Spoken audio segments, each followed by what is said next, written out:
దేవునికి స్తోత్రం కలుగును గాక. ప్రభునందు ప్రియ దేవుని బిడ్డలారా, ఉదయకాల సమయంలో మా అనుదిన ప్రార్థన ద్వారా వాక్యాన్ని వింటూ దేవుని యొక్క అడుగుజాడలో నడుస్తున్నటువంటి పిల్లలైన మీ అందరికీ కూడా ప్రత్యేకమైన వందనాలు, శుభాలు తెలియజేస్తూ ఉన్నాం. మంచిది. అనేక ప్రాంతాలు మేము వెళ్ళలేకపోయినా మీ ద్వారా అనేక మందికి వాక్యం వెళుతుంది. చిన్న సబ్స్క్రైబ్ ద్వారా, షేర్ చేయటం ద్వారా చూడండి, మీరు చేసే చిన్న పని ఎన్నో ప్రాంతాలు, ఎన్నో రాష్ట్రాలు వాక్యం వారి దగ్గరికి వెళ్తూ ఉంది. చాలామంది ఫోన్ చేస్తూ వాక్యం ద్వారా బలపడుతూ ప్రార్థన అవసరతలు కోరుతూ ఉన్నారు. అలాగే దేవుడు కూడా వారి పట్ల కార్యాలు చేస్తూ ఉన్నాడు. మంచిది. హృదయ బిడ్డలారా, మన ఆత్మలను ఎప్పటికప్పుడు బలపరుచుకునే కాలం కనుక ఒకరినొకరు బలపరుచుకుంటూ ముందుకు సాగండి.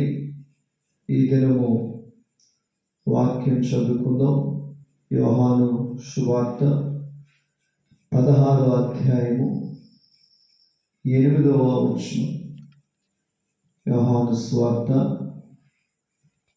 16వ అధ్యాయము 8వ వచనం. ఆయన వచ్చి పాపమును గూర్చి, నీతిని గూర్చి, తీర్పును గూర్చి లోకమును ఒప్పుకొని చేయును.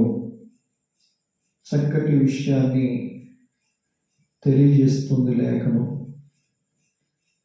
యేసు ప్రభువారు శిష్యులతో ఉన్నటువంటి సమయంలో ఈ మాటలు చెప్తూ ఉన్నారు.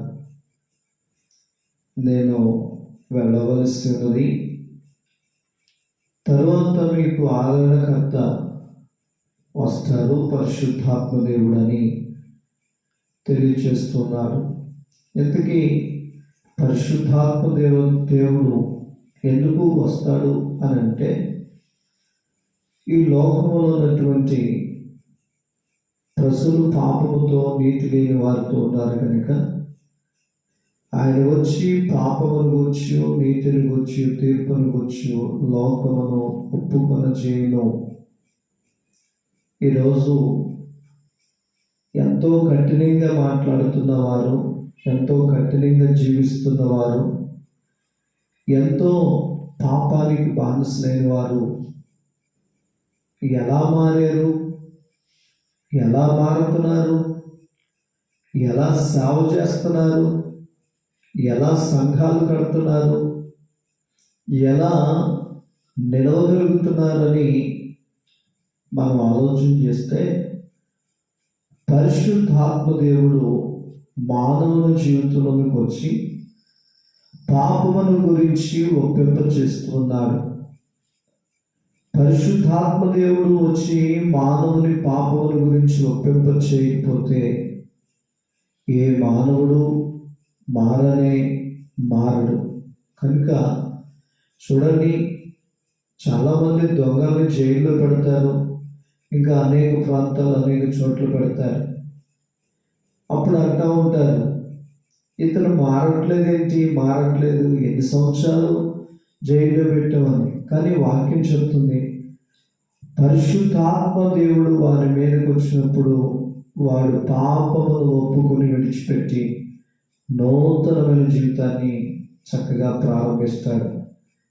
ప్రియ దేవుడి బిడ్డ, ఈరోజు నేను మీతో చెప్పదలసిన మాట, నీ భర్త మారట్లేదా, భార్య మారట్లేదా, పిల్లలు మారట్లేదా?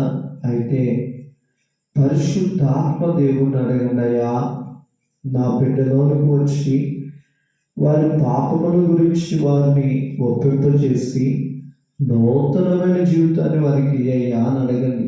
తప్పకుండా దేవుడు కార్యం చేస్తాడు. నువ్వు ఒప్పింపజేస్తే కాసేపు ఒప్పుకొని మళ్ళీ పాపం చేస్తాడు. నేను ఒప్పింపజేస్తే మళ్ళీ పాపం చేస్తాడు. అదే పరిశుద్ధాత్మ దేవుడు ఒప్పింపజేస్తే మరలా పాపానికి వెళ్ళడు. కనుక ఆయన వెళ్ళి ఆదరణకర్తను పంపుతాను అని శిష్యులతో చెప్తూ ఉన్నారు. కనుక ఆ పరిశుద్ధాత్మ దేవుడే మన జీవితాల్లో మన కుటుంబాలకు వస్తే తప్పకుండా కార్యాలు జరుగుతాయి. ప్రార్థన చేసుకుందాం. వాక్యం విన్నవాళ్ళు, అర్థమైన వారు కళ్ళు మూసుకుందాం. పరిశుద్ధుడా, ప్రేమ నమ్మకం కలిగిన యేసయ్యా, మాలో ఇంకా ఎంతమంది అయితే పాపమును ఒప్పుకుండా బ్రతుకుతున్నారో వారందరి మీదకి మీరు దిగి వచ్చి వారిని పాపమును ఒప్పింపజేసే కృప దయచేయండి. కుటుంబాల్లో, సంఘాల్లో అయా ప్రతి చోట పాపము పెరిగిపోతూ ఉంది. ఆ పాపాన్ని ఒప్పుకుని నూతనమైన బ్రతికే అవకాశం ప్రతి ఒక్కరికి దయచేయమని ఉదయం మొదలుకొని రాత్రి వేళ వరకు నీ సన్నిధి మా అందరికీ తోడుగా ఉంచండి. వింటున్న వారికి, షేర్ చేస్తున్న వారికి అందరికీ నీ దీవెన దయచేయమని యేసుక్రీస్తు నామములో ఈ మనలను అడిగి పొందినాము తండ్రి. ఆమేన్. God bless you.